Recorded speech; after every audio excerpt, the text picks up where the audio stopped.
you started. Okay, we're here in the heart of Huntingdon, in front of this beautiful building. It's Wednesday the 13th of February, and we're here to meet Mr. Alan Butler, who's a retired local school teacher and also a local historian. He's kindly agreed to talk to us about the building. So I'd like to start, Alan, by asking you if you could take us back in time to the original purpose of the building. If you go back to the 12th century, this building was built by some monks of the Order of St. John. It was called St. John's Hospital, but it's hospital as in hospitality. In other words, not doctors and nurses, but overnight travellers. They might have been sick, they might have been weary, so there might have been a small element of taking care of them. But the first part of its life was St. John's Hospital, and that lasted from the 12th century to 1565, when the building we're looking at was retained as Huntingdon Grammar School. The rest of the building was demolished and taken away, so the building was probably 3 times the length that it is now. So did that length extend perhaps to the bottom of the present car park? I see. In other words, from here towards the ring road. And that, as I say, 1565 became Huntingdon Grammar School.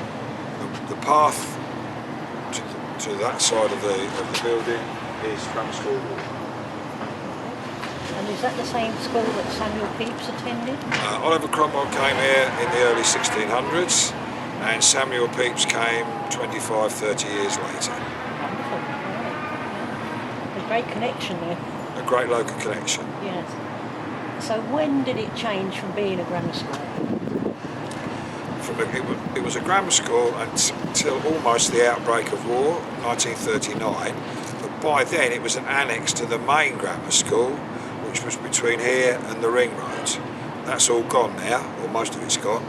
And this was 1939. It was probably, it became a store eventually, but during the Second World War it reopened because one September Saturday about 3,000 pupil evacuees came into Huntingdon railway station, so the building was a part-time school. In fact, I've had some visitors who said that one man said that when he was a boy, when he was supposed to come in the morning, he came in the afternoon. When he was supposed to come in the afternoon, he came in the morning, and thereby had little schooling. I think that was called half-time schooling, where to maximise the buildings, the children had education for actually half a day. And then 50 years ago, last October, it became a museum, and it's been a museum ever since. So it's just had its 50th anniversary. Right. Well, thank you very much, Alan, for that's very interesting. And there is one bit to add. There has been one major reconstruction. In the 1870s, the building was sinking. It was taken down.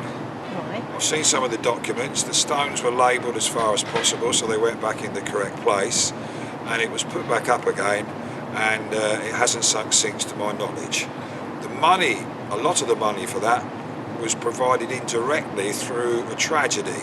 There was a train crash at Abbots Ripton, and the 21-year-old Dion Willie Bussiclou, I'm not sure about the pronunciation, the son of a West End entrepreneur, theatre entrepreneur who made and lost fortunes. He was killed. He's buried in Huntingdon Cemetery, where Priory Grove, Priory Road area is. But his father was so impressed by the way the town dealt with it that he gave £900, I think, to the town.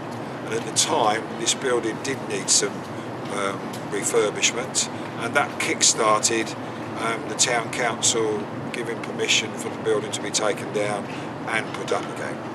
Right. Dion Bussiclou had a play in the West End about 5 years ago called London Assurance. Did he really? I saw it in the Cambridge Arts Theatre, and I thought, this is what's the famous Victorian playwright? It's a really good live interview because I've forgotten his name. Well, there's several really. Yeah, can't think of his name. But, oh, come on. You should think of his name. You can cut this and edit this. Okay. Oscar Wilde. And while I was watching the play, I was thinking, this is Oscar Wilde. On the way home, I read the programme, and it was the other way around. Oscar Wilde did acknowledge Dion Boucicaut. It was that sort of humour. Oh, right. So, a building actually associated with the train crash Yes. in an obscure way. And there is a metal plaque inside the museum. Over, as you go in, it's over on the far left. Well, thank you very much. And I'm sure it's the best building that Huntingdon's got. Splendid. For history, anyway. For history, yeah. Yeah. Thank you. Alan. That's fine.